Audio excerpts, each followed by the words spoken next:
인간의 삶에 있어서 생각지도 않게 만나는 것을 어려운 일, 고통스러운 일을 만나는 걸 우리는 재앙이라 그럽니다. 재앙. 이 재앙은 크게 두 가지가 있는데, 하나는 인간의 힘으로 막을 수 없는 재앙을 천재지변이라 이렇게 이야기합니다. 또 하나는 인간의 힘으로 능히 그래도 조금만 노력하면 막을 수 있는 것을 인재라, 인간이 만든 재앙이라, 천재지변, 인재지변이라 이렇게 이야기합니다. 천재지변에는 어떤 게 있을까요? 우리 지금 지진, 이거는 사람의 힘으로 못 막는 거 아니에요. 갑자기 지진이 일어나면 뭐 건물이 흔들리고 사람이 죽고 뭐 쓰나미가 몰려오고, 또 어떤 게 있을까요? 도처의 기근과 지진이 일어나며, 이 천재지변을 종말 때 말씀하시는 거예요. 기근도요, 완전히 먹을 수 없도록 진짜 뜨거운 불빛이 오면은 곡식이 안 되면 굶어 죽는 거 아니에요. 예전에는 중국 같은 데는 수백만 명이 굶어 죽었습니다. 흉년이 들면요. 이게 역사가 증명하는 거거든요. 기근과 지진과 또 뭐가 있죠? 역병. 지금 이 코로나19가 역병 아니에요. 팬데믹. 지금 뭐 백신 맞고 뭐 부스터 사업 해야 되니 어떠니 뭐 이거 지금 천재지변이라 이게요. 역병. 예전에 이조시대 때는 이거 역병이라 그랬죠. 천재지변. 그런데 이 천재지변은 인간이 어떻게 노력해서 막을 수 있는 방법이 거의 없어요. 미리 아는 지진 개척한다. 그러나 이게 한밤중에 나올 수도 있고 언제 어떨지 모르잖아요. 역병 이거 지금 코로나 이거 오니까 지금 막 과학자들이 연구하고 의사들이 연구하고 막 해서 지금 백신 맞잖아요. 이제 방법을 찾아가는 거죠. 뒤에. 그런데 인재는 주로 어떤 걸까요? 전쟁입니다. 인간이 조금만 노력하면 막을 수 있는 게 전쟁이에요. 그런데 이 전쟁이 일어나면, 인재가 일어나면 천재지변 못지않게 엄청난 인간의 삶을 바꿔놓고 죽느냐 사느냐 문제고 삶 전체 모든 걸 송두리째 바꾸는 것이 전쟁이에요. 그래서 전쟁이 일어나지 않아야 하는 겁니다. 전쟁은 이 땅에 없어야 하는데 왜 자꾸 전쟁이 벌어지느냐 이거예요. 유럽이나 중동에는 주로 쌀 농사가 아니고 뭐죠? 밀농사라 그래요. 밀농사를 지으니까요. 근데 이 밀농사는 밀이 특징이 보니까 어느 책자에 보니까 밀은 일모작이 거의 대충 일모작이 거의 다 끝이에요.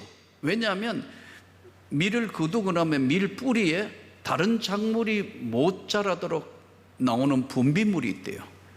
그래서 밀을 농작한다 하면 이건 완전히 갈아엎어야 된다. 밭농사잖아요. 논농사가 아니고. 완전히 갈아엎어야 되니까 밀은 굉장히 힘드니까요. 유럽 사람들뿐만 아니라 밀농사를 짓는 사람들은 뭐가 발달하느냐 하면 문화가, 길문화가 발달해요. 왜냐하면 여기서 농사가 안 되면 이 동남아나 이런 데는요, 우리나라는 일모작 하지만 동남아, 베트남, 캄보디아, 라오스 이런 데는 삼모작 던져놓으면 된다. 막 던진다고. 농사 짓는 방법도 달라요. 그냥 막 던진다고 이렇게. 그러면 자라거든요. 하고 난 뒤에 거두고 다시 또 던진다고. 그래서 삼모작도 한다 그래요. 날이 계속 더우니까. 근데 이제 벼농사는 안 되니까 밀농사는 안 되니까 벼농사 짓는 데는요, 자급자족만 되면 평화의 정착촌이 이루어져요. 촌락이 이루어진 데 비해서 밀농사는 거의 한 번밖에 못 지으니까 이거를 해가지고 흉년이 들면 다른 데 도움을 받으러 가고, 잘 됐을 때는 또 팔아야 되니까 뭐가 발달하냐면 길이 발달한대요. 길이 발달하면 뭐가 많으냐? 전쟁이 많다는 거예요. 그러니까 막 맨날 죽고 죽이고가 이게 인류의 역사예요. 그걸 주장해요. 근데 가만히 생각해보니까 논농사 짓는 것도 가만히 있으면 될 텐데 좀 세지면 또 남의 나라 침범하고, 그게 역사 같아요. 전쟁은 일어나지 말아야 하는데 오늘 이 본문이 다윗이 만난 전쟁 이야기로부터 이 본문이 시작이 돼요. 사무엘하 16장, 17장, 18장, 19장, 이제 17, 18, 19에는 최고도로 다른 전쟁의 상태를 말하는데, 이 전쟁은 일반 전쟁하고 달라서 아들이 아버지를 축출하고 왕위를 쟁탈하기 위한 전쟁, 이걸 소위 압살롬 반란이라 그래요. 그 압살롬 반란이 일어나게 된 이유가 있습니다. 그 압살롬 반란은 왜 일어났냐 하면요, 이제 다윗에게는 여러 후처들이 이제 있었으니까요. 이 후처들이 나중에는 전부 왕비가 되잖아요. 그러니까 그 몸에서 다른 소생들이 태어나니까 소위 이복 형제들이잖아요. 왕권 다투면은 이게 동양이든 서양이든 누가 왕이 되면 왕의 형이든 왕의 동생들이든 다 죽은 듯이 살아야 돼요. 왜냐하면 조금만 하면은 반란 일으킬 기세가 있기 때문에요. 굉장히 사실은 왕이 되지 않는 왕자들은요, 일생 동안 엎드려 죽은 듯이 살아야 돼요. 네. 그런 거 보면 왕자 안 된 게 다행이죠. 여기 뭐 우리는 뭐 왕자 될 사람, 공주 될 사람도 별로 없어요. 시대도 달라졌고요. 참 그런 거 보면은요, 예? 숨 죽이며 살아야 되거든요. 동서양이 다 같은 것 같아요.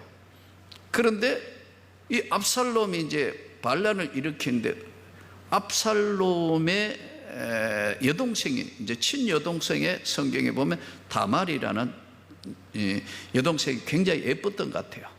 그러면 이제 그냥 두고 보면 되는데, 그거를 이제 또 다른 형제인, 배다른 형제인 암놈이 다말을 너무너무 좋아해가 상사병에 걸리는 거예요, 우리말로 이야기하면. 그래서 꼬아가지고 성폭행을 하는 거예요. 이 이복 형제까지 있을 수 있는 일이냐는 거예요. 더더군다나 하나님 믿는 하나님 백성 나라에 이게 가능하냐는 거예요. 제가 볼 때는요, 믿음이 없으면요 얼마든지 그런 짓 해요. 하나님 앞에 정말 하나님을 두려워하는 신앙이 아니면 교회 안에도 얼마든지 일어날 수 있는 사건이다. 일어나지 말아야 될 사건이요, 바로 암놈이 다말을 범하는 사건이에요. 그러니까 또 그렇게 했으면 이 당시에는 뭐 일부 다처제고 건친 결혼도 하고 이러니까, 그러면 아내를 삼았든지 이러면 되는데, 이게 또 성폭행해놓고 그 다말을 버려내요. 이러니까 이제 이게 다말이 가서 우니까 친오빠 되는 압살롬은 저거 언젠가 암놈을 죽여야겠다. 이름도 암놈이에요. 저거는 언제든지 손보고 죽여야 되겠다 했는데 기회가 안 오는 거예요. 그래서 이 양털 깎는다고 그러면서 이제 쭉 만 2년 후에 양털 깎는 일이 있을 때 왕에게 왕자들을 다 좀 불러다고 압살롬이 부탁을 하니까, 다윗이 좀 분위기가 이상한데 그래도 허락을 하니까 불러가지고 암놈을 자기 구역으로 끌어들여가 죽여버리는 거예요.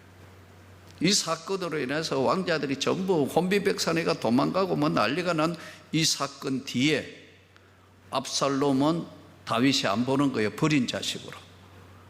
그러다가 나중에 이제 압살롬이 다시 어떻게 돼서 이제 다윗하고 부모니까 다시 이제 화해하면서 압살롬이 다윗 왕가의 왕자로서 역할을 다시 합니다. 그러면서 그는 마음을 먹고 다윗 왕에게 이 재판을 받아 들어오는 송사, 억울한 일 당하거나 뭐 하면 왕자의 신분으로 다 자기가 해결해 주는 거예요. 그래서 백성의 마음을 수년간 함으로 마음을 다 뺏어버렸어. 그러니까 다윗은 왕이면서도 껍데기만 된 거예요. 그래서 다윗의 충직한 부하들, 장군들, 그 백성들의 마음을 다 압살롬이 다 뺏었어. 또 압살롬이 생기기도 잘 생긴 것 같아요. 예? 압살롬처럼 생기면 된다 할 만큼 아주 미남이고 인물이 출중했던 것 같아요. 또 특히 머리털이 아주 용기 나고 멋있는 머리털이었어요, 성경에 보면. 그러던 어느 날 압살롬이 드디어 반란을 일으키니까 다윗이 자다가 일어나서 얼마나 급했으면 허겁지겁 자기 부하 몇 명만 데리고 도망을 가는 거예요. 도망을 가서 이제 요단강 쪽으로 도망을 오니까 딱 갈라지는 겁니다. 그렇게 평생에 따랐던 다윗을 따랐던 장군들, 또 대신들, 국민들의 이미 마음이 많이 그쪽으로 갔고 억울한 일 계속해서 봐주니까 이런데 도망을 가는데 이제 아무도 다윗을 돌볼 사람이 없는데 나타난 사람이 바르실레예요. 이 바르실레가 이제 식량, 마실 물, 기타 쓸 것을 다윗과 그 다윗 추종자들에게 제공을 합니다. 그런데 문제가 뭐냐면 만일에 다윗이 전쟁에 지고 압살롬이 이기게 되면 멸문지화를 당하는 거예요. 다윗 왕을 도왔으니까요. 그러함에도 불구하고 바르실레는 변함없이 바로 다윗에게 모든 것들을 제공하며 충성을 해요. 여기서 이제 전쟁의 상황이 하도 긴급해가 막 몰려가가지고 요단강 가에 있는 거예요. 이 요단강을 건너야 돼요. 이 요단강만 건너면 추격전이 늦어지는데 이때 다윗을 따랐던, 평생에 따랐던 두 전략가가 있는데 하나는 아히도벨이고 하나는 후세예요. 아히도벨은 이제 자기가 압살롬이 왕이 되면 모든 것들을 자기가 이제 장악한다고 생각하기 때문에 아히도벨에게 지금 즉시 추격해야 된다. 그 작전을 이 압살롬에게 이야기합니다. 이유는 뭐냐 하니까 성경에 이렇게 나와 있어요. 당신의 아버지 다윗은 왕이었지만 나이가 들어도 전사다. 전쟁의 잔뼈가 굵은 장군 출신인데 지금 잡지 않으면 영원히 잡지 못하니까 1만 2천 명 정도 추격조를 해가 빨리 요단강 건너가기 전에 끝장을 내야 된다. 이렇게 이제 조언을 하고 빨리 전략을 짜라 합니다. 이때 후세라는 전략가가 나오는데 후세는 변함없는 바르실레처럼 다윗 쪽에 서 있었어요. 그래서 뭐라고 했냐면 그러면 안 된다고. 당신이 아무리 그렇다 하더라도 지금 추격해가 할 만큼 다윗은 만만한 상대가 아니다.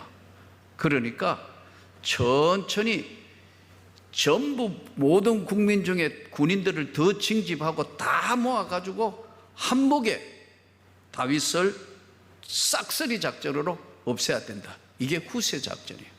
그러나 후세는 그렇게 시간을 벌게 함으로 다윗이 요단강을 건너갈 수 있도록 다윗과 그 부하들이 요단강을 건너갈 수 있도록 시간을 벌게 하는 겁니다.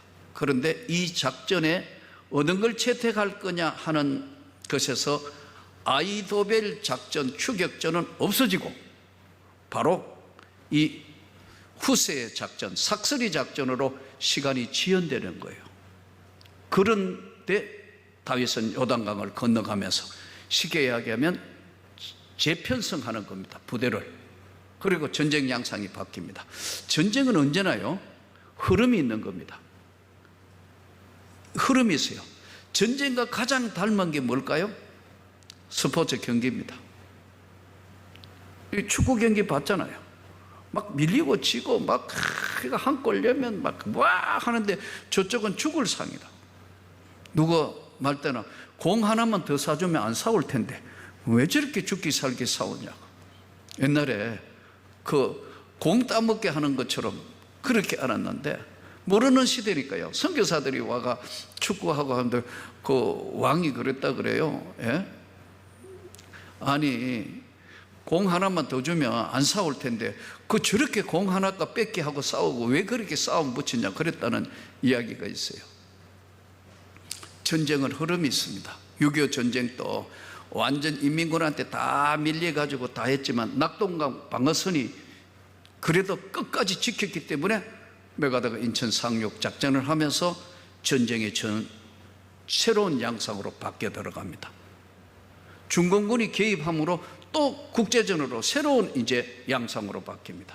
2차 대전도 전쟁사 보면 재밌어요. 예. 독일이 그렇게 하다가 연합군이 마지막 노르망디 상륙 작전을 하면서 전세는 새로운 역전으로 바뀌는 겁니다. 그래서 이 전쟁이나 스포츠는요, 흐름이 있어요. 예. 이번에도 여자 배구 보니까 뭐 아슬아슬하게 뛰어서 가가지고 하는데 이거 흐름 타가지고 막 해가 정신 안 차리면 그냥 한 번만에 무너지는 이 흐름이 스포츠 경기나 전쟁이 그래서 비슷하다는 겁니다. 흐름이 끊기니까 아이도벨이 이 작전은 이게 잘못됐고 나는 이제 다이도항에 죽겠구나 해서 집에 가서 성경에 보면 자살해요. 자살해 버린다고. 후세 작전이 먹히돼 가서 이제 전쟁이 다시 새로운 양상으로 하는데 압살롬이 말을 타고 가다가 머리가 너무 길어서 나무에 걸려서 이제 내려오지 못하자 창에 찔려서 죽게 됩니다. 이러므로 이 전쟁은 모든 압살롬 반란이 끝나고 이제 드디어 다윗이 다시 이제 궁으로 돌아갈 때 지금 만난 사람이 도움을 그렇게 많이 주고 또 주고 또 주고 했던 바르실레에게 가서 나하고 남은 생에 이제 왕궁에서 편하게 살자 이랬더니 지금 바르실레가 하는 얘기입니다. 나는 나이가 80이고 더 이상 음식 맛이나 아니면은 연애 같은 거 베풀어도 전 별로 낙이 없습니다. 왕이여, 내 대신에 김합이 있지 않습니까? 이 김합이 이제 아들로 보는 학설이 강해요. 저도 거기에 동의해요. 김합이 있지 않습니까? 당신의 종 김합이 있는데 그에게 베푸소서. 내가 받을 축복, 내가 받을 분복 모든 것을 김합에게 그에게 베푸소서. 여러분에게는 김합이 누구예요? 예? 김합이 누구냐고. 내가 만일 받을 상급을 내 대신 누구에게 받게 한다면 누구예요? 왜 대답이 없어요? 손자입니까? 손녀입니까? 아들입니까? 딸입니까? 누구예요? 부모는요 정해져 있어요. 물어볼 필요가 없어요. 부모는요 내리사랑이에요. 아닌가요? 부모는요 자식 잘 되면 어떤 희생이라도 하려고 그래요. 요즘 손자 태어나가 이래 보니까 그렇구나. 얘 하나 태어났는데도 우리 집안 전체 분위기가 왔다 갔다 하는구나 이거. 토요일마다 오면 큰 손님이에요. 지금 뭐 설고 닦고 창문 열고 뭐 우리 안 하던 짓 해요. 그 다음에 뭐 맛있는 거 하고 이거 왜냐면 내가 봐도 웃겨. 그에게 나타나소서.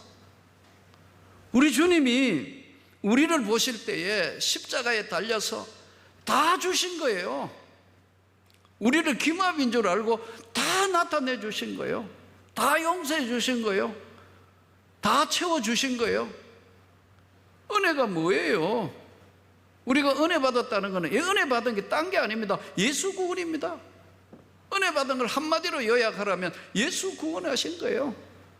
구원받은 삶은, 남은 생의 삶은 어떻게 살아야 될 것은 우리 몫이란 말이에요. 김합에게 베푸소서. 우리가 주님께 받은 이 은혜를 우리도 뭔가가 돌려줘야 되는 거 아니에요?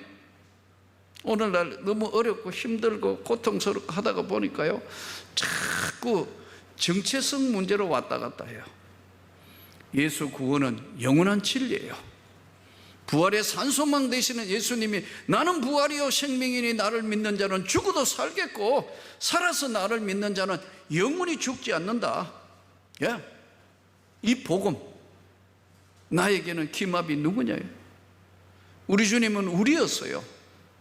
우리는 이 땅의 삶에 자녀를 사랑해서 내리사랑은 당연한 거지만, 보다 우리가 오늘 이 바르실레를 통하여 볼 수 있는 것은요, 바르실레는 굉장히 부유한 사람이었어요. 이쪽 저쪽 편 안 들어도 가만히 있어도 모든 사람에게 덕을 세운 사람인데, 다윗을 따른 것은요, 하나님의 공의를 따르는 거예요. 우리는 이 땅의 삶에 이 길르앗 사람인데, 길르앗에 나온 게 뭐냐면요, 엘리야 고향이 바로 길르앗이에요. 여기는 증거의 무더기가 있고 야곱과 라반이 최후에 회견했던 장소도 길르앗이에요. 이 풍부한 모든 것들을 다 잃을 수도 있어도 하나님 앞에 받은 은혜는 배반하지 않겠다는 거예요. 우리가 여기에 우리가 주목해야 할 필요가 있어요. 기쒩에게 베푸소서. 그는 변함없는 하나님을 사랑하는 그런 하나님의 사람이었고, 한 번 신뢰했는데 끝까지 조건 없이 따라온 바로 바르실레는 정확하게 하나님이 어떻게 역사하시는 것과를 정확하게 분별할 수 있었어요. 오늘 이 시대는 이단도 많습니다. 잘못되어 가는 것도 많고요.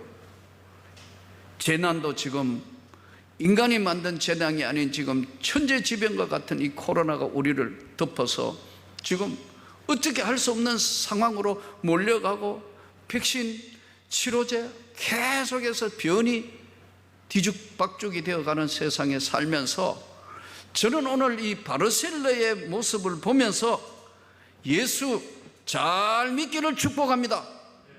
예수 그리스도 안에서 있는 자에게는 결코 정죄함이 없는 이 받은 은혜, 우리가 이 받은 은혜, 바르실레가 나에게 말고 기쒩에게 나타내십시오, 베푸시옵소서. 우리도 더 낮은 곳으로 더 많은 걸 흘러보내야 된다 이거예요. 더 낮은 곳으로. 사랑하는 성도 여러분, 우리가 예수 믿고 사는 삶은 나보다 더 힘들고 고통스러운 사람들에게는요, 우리가 희망이에요. 그래서 이 어느 시대나 교회가 희망이었던 시대였는데, 지금은 교회가 지탄받는 시대가 되니까 너무 마음이 아픈 거예요. 더 낮은 곳을 봅시다. 더 주님이 기뻐하는 일들을 우리가 해야 하는 거예요. 우리는 구원받고 은혜 받은 삶이 변화가 없다면 아무것도 아니에요. 변화 있는 삶, 바로 브라질의 세계적인 유명한 사진작가 빅 무니처라는 사람 이야기인데요, 브라질의 쓰레기 동네 사람이에요. 이 사람이 그 쓰레기 동네가 자르딤 그라마초라는 동네인데, 하루에 2,000톤 이상의 쓰레기가 나오는데 그 쓰레기 주변에 사는 사람이 3,000명이에요.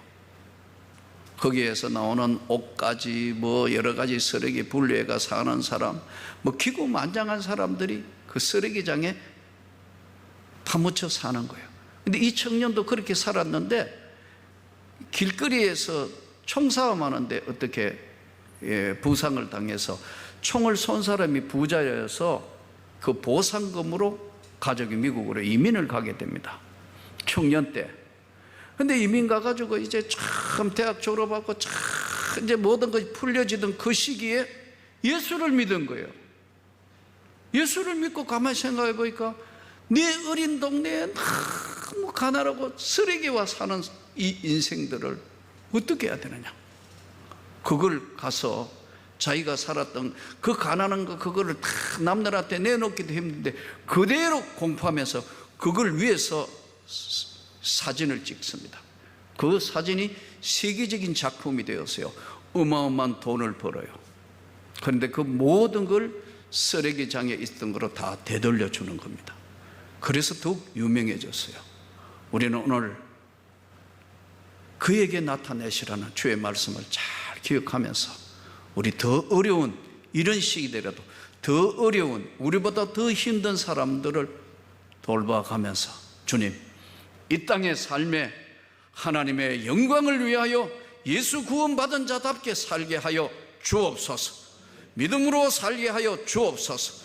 은혜로 살게 하여 주옵소서. 한 주간도 믿음으로 승리하시기를 주 예수 이름으로 축복합니다.